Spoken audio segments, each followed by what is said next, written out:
شامل کرتے ہیں سیالکوٹ سے، جہاں پر ڈپٹی کمشنر عدنان محمود ایوان نے ہیڈ مرالہ کا دورہ کیا۔ ممکنہ سیلاب کی صورت میں محکمہ آبپاشی اور دیگر محکموں کے حفاظتی انتظامات کا جائزہ لیا اور بریچنگ سیکشن کا معائنہ کیا۔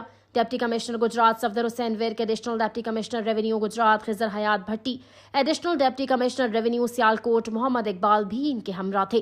ڈپٹی کمشنر عدنان محمود ایوان نے بتایا کہ دریائے چناب میں ہیڈ مرالہ ہیڈ ورک سے 11 لاکھ کیوسک پانی کے اخراج کی گنجائش موجود ہے۔ ہیڈ میں 86% پانی دریائے چناب، 9% جموں توی جبکہ 5% مناور توی سے شامل ہوتا ہے۔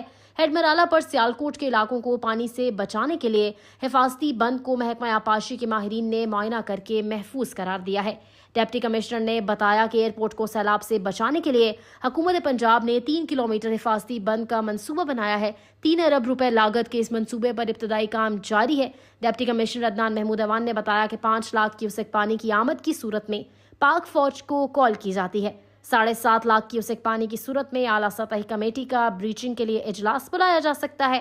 ڈپٹی کمشنر نے محکمہ انہار کو ہدایت کی کہ پانی کی آمد و اخراج پر کڑی نظر رکھی جائے۔